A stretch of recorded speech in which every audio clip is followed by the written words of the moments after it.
Baik, terima kasih. Assalamualaikum warahmatullahi wabarakatuh. Hari ini adalah pertemuan pertama dari kuliah Sistem Teknologi Informasi. Pertemuan saat ini akan membahas mengenai pengantar tinjauan menyeluruh mengenai sistem informasi dan akuntansi. Untuk itu, perkenalkan, nama saya Gary Firmansyah, atau kalau lengkapnya Dr. Gary Firmansyah STMkom. Untuk kontak, teman-teman bisa kontak ke alamat email ini, garyfirmansyah.s2@gmail.com. Karena teman-teman mahasiswa magister, ya tentu saya bikin khusus alamat email untuk teman-teman magister. Untuk kontak lewat smartphone, Anda bisa kontak ke 0811 8111 610. Saya harapkan Anda mengontak lewat WA, SMS, Line, Kakao, WeChat. Pada saat kontak, jelaskan siapa Anda, dari jurusan mana, karena saya ngajar di beberapa mata kuliah sehingga memudahkan untuk memahami setiap isu atau pesan yang disampaikan. Saya kuliah di S3 Computer Science Universitas Indonesia, kemudian saya juga kuliah di Magister Teknologi Informasi Universitas Indonesia. Saya mengambil program sarjana informatika di ITB dan mengambil vokasi D3 Teknik Komputer di Politeknik ITB. Artinya saya terbuka untuk diskusi dari mulai level D3 hingga S3. Nah, materi-materi akan kita bahas. Jadi ada materi sebelum UTS, yaitu pengantar tinjauan menyeluruh sistem informasi dan akuntansi. Itu pertemuan pertama. Kemudian untuk pertemuan kedua kita akan membahas mengenai pemrosesan transaksi, siklus, dan elemen akuntansi. Yang ketiga adalah pemrosesan transaksi mengenai pengendalian dan dokumentasi, dan keempat mengenai pengambilan keputusan manajerial.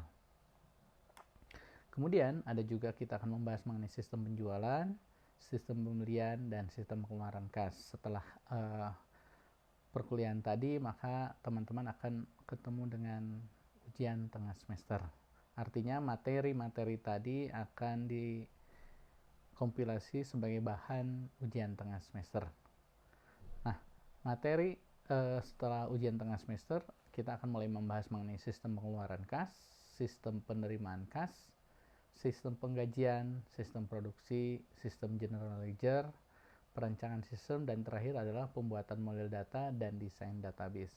Jadi harapannya adalah setelah 14 pertemuan ini, teman-teman diharapkan mampu menganalisis dan menjelaskan apa itu sistem informasi akuntansi dan perannya dalam penyajian informasi akuntansi. Jadi setelah itu KPI-nya, harapannya adalah teman-teman bisa ukur. Kalau misalnya Anda belum mampu menganalisis dan menjelaskan sistem informasi, artinya teman-teman belum lulus ya.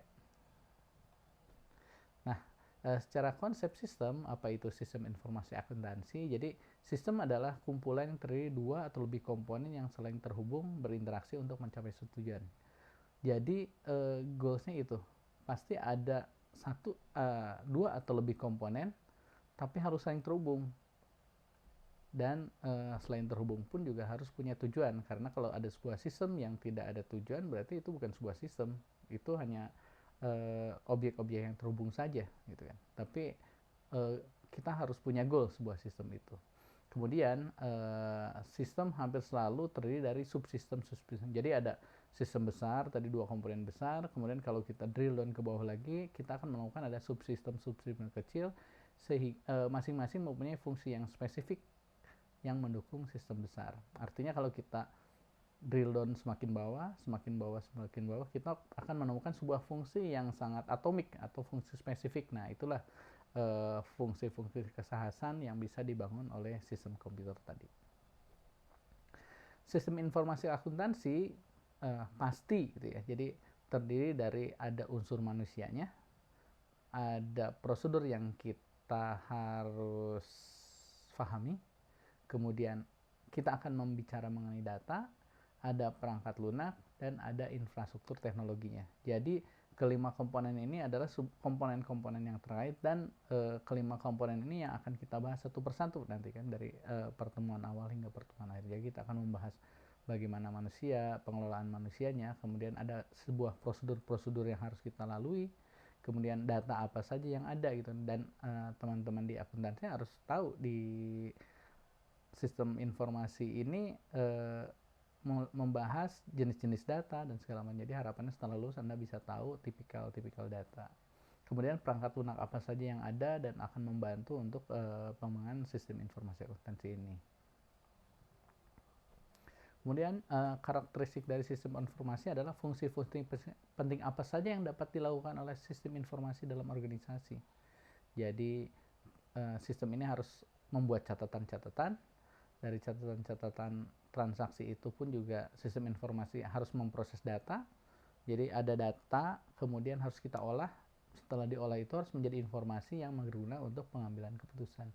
Jadi dari semua data-data yang ada di akuntansi itu harus kita olah sehingga pimpinan bisa mengambil sebuah keputusan. Jangan sampai kita membuat sebuah general ledger begitu saja, tapi tidak bermakna bagi pengambilan keputusan, sehingga organisasi itu tidak akan kemana-mana. Harusnya Anda bisa menggali informasi itu, dari informasi yang digali dapat diambil sebuah keputusan sehingga organisasi itu bisa menjadi maju.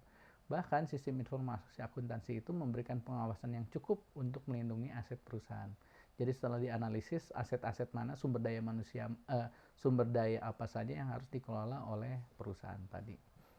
Nah, kemudian karakteristik dari sistem informasi itu, mengapa kita perlu mempelajari sistem informasi? Mungkin ada yang bertanya seperti itu. Tujuan utamanya adalah akuntansi adalah memberikan informasi yang berguna untuk pengambilan keputusan. Jadi dengan akuntansi ini kita akan mengetahui karakteristik, desain, guna dan implementasi dari SIA, Financial Information Reporting. Kenapa? Karena itu berguna untuk para pengambilan keputusan. Pimpinan tidak akan bisa mengambil keputusan kalau Anda tidak bisa feeding informasi tadi. Nah, karakteristik dari sistem informasi tadi untuk memahaminya, bagaimana sistem akuntansi bekerja, bagaimana mengumpulkan data mengenai aktivitas perusahaan dan organisasi dan transaksi-transaksi. Kemudian bagaimana mengubah data itu menjadi informasi sehingga informasi tersebut dapat digunakan untuk menjalankan perusahaan. Kemudian bagaimana memastikan ketersediaan, keandalan, dan keakuratan dari informasi tadi. Jadi para auditor, nanti ada para auditor harus memahami sistem yang digunakan untuk menghasilkan laporan keuangan perusahaan tadi. Jadi dengan menganalisis laporan tadi dapat diketahui mana yang salah dan mana yang benar dan mana yang tepat untuk bisa memberikan masukan bagi pimpinan. Kemudian para profesional pajak pun juga perlu memahami mengenai para pengguna sistem informasi akuntansi ini agar percaya bahwa sistem informasi yang digunakan mengenai tax planning dan compliance work adalah lengkap dan akurat sehingga dijamin bahwa sistem ini benar. Kemudian, jadi kesimpulannya adalah suatu organisasi atau perusahaan membutuhkan sistem informasi yang didesain dengan baik sehingga memberikan informasi yang dibutuhkan oleh perusahaan, yaitu dalam hal merencanakan, mengelola, dan mengendalikan aset secara efektif dari perusahaan tersebut. Sistem informasi akuntansi harus dapat memproses data tentang penjualan dan penerimaan kas, pembelian dan pembayaran barang serta jasa, penggajian dan transaksi yang berhubungan dengan pajak, serta akuisisi dan pembayaran aktiva tetap. Sistem informasi akuntansi harus dapat memberikan informasi yang dibutuhkan untuk mempersiapkan laporan keuangan. Jadi itu kira-kira yang akan kita bahas dari pertemuan 1 hingga pertemuan 14. Buat teman-teman dari yang punya background akuntansi mungkin mudah gitu kan, tahu prosedur tadi sistem-sistem yang sudah kita bahas, kemudian mengenai data-data. Nah, di dalam perkuliahan ini kita akan banyak membahas mengenai teknologi informasinya, mengenai flowchart, mengenai data, mengenai laporan, mengenai data structure, mengenai teknologi informasi. Itulah yang akan kita bahas atau kita kupas satu persatu. Harapannya adalah informasi tadi memberikan wawasan untuk Anda sehingga Anda mengetahui kalau